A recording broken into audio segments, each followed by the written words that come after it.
5 big reasons the delivery boom may soon go bust. Okay? And this was sent in by Buddha-san. So thank you to Buddha-san for this. When lockdown restrictions forced the closure of dining rooms around the country, it seemed like a gold rush for big delivery. The collection of app-based delivery services like DoorDash, GrubHub, Seamless, and others that act as third parties to connect hungry users with restaurants. Restaurant owners desperate for revenue had no choice but to turn to them. Customers stuck at home went from standing in line to ordering online. The act even took on something like a moral imperative, as customers were told delivery could save the industry. In reality, what looked like a delivery boom now seems more like a delivery bust in disguise. DoorDash and GrubHub both owned up to losing $155.9 million and $145 million respectively last year. And it seems very likely things won't get better, short of a total ghost kitchen takeover. Here's why. Growth probably isn't as big as it seems. Last year, the major delivery platforms experienced major growth. Uber Eats reported its restaurant base grew by 75%, while DoorDash increased revenue by 241% during 2020.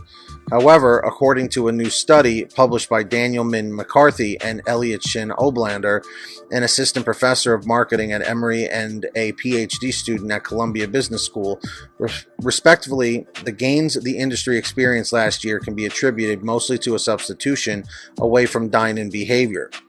And contrary to what reps from delivery companies have argued about user growth, they're mostly splitting, not increasing. Customers with restaurants, with users signing up for multiple services instead of unique customers. So far, guys, I gotta say, this is definitely a little alarming. According to McCarthy and Oblander, who looked at credit card geolocation and restaurant data collected from Earnest Research, Yipit Data, and SafeGraph, the pandemic created an estimated $19.3 billion in revenue for delivery companies. This accounted for roughly 70% of growth.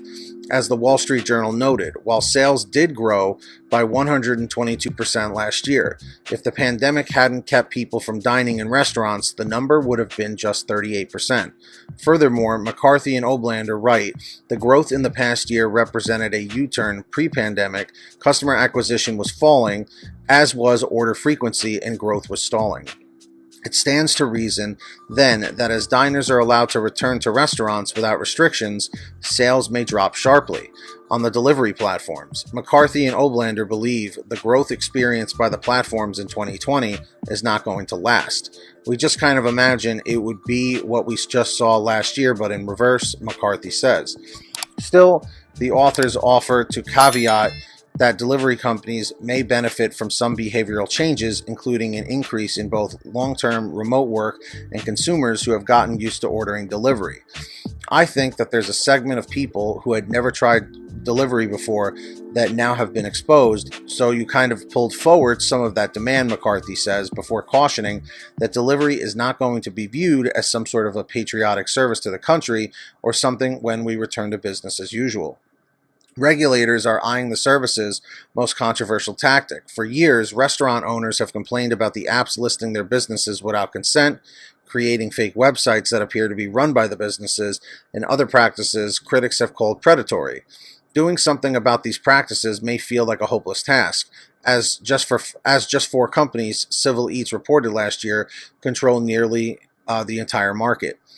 There may be some momentum nationwide to tackle these practices, which are now illegal in California as of January and may soon be illegal in Illinois, where State Senator Melinda Bush introduced the Fair Food Delivery Act, which would make these practices illegal and fine the companies over $1,000 per violation per violation per day.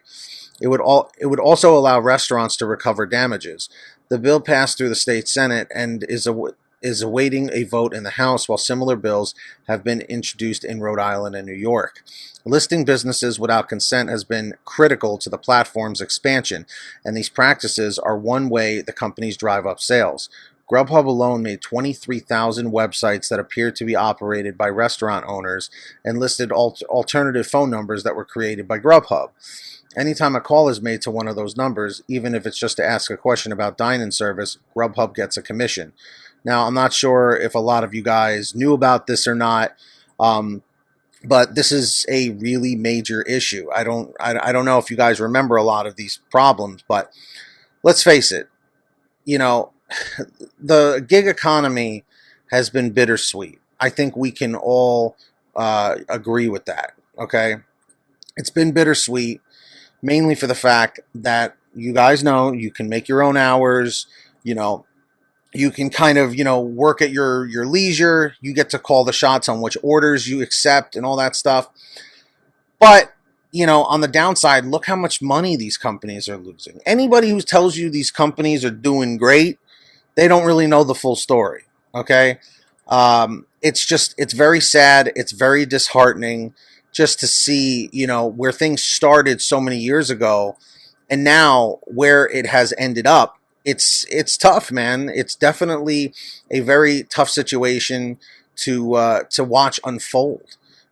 Also, make sure you guys are all subscribed to my other channel, Team PTD.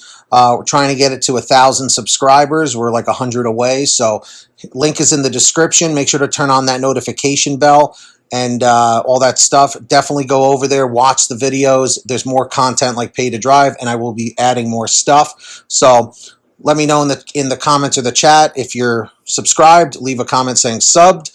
There are all the names right here on your screen of our current patrons as of the current moment of this video being made. So huge shout outs to all of them. If you guys want to sign up, links are down below. As I mentioned, who's going to be the next patron? Maybe it will be you.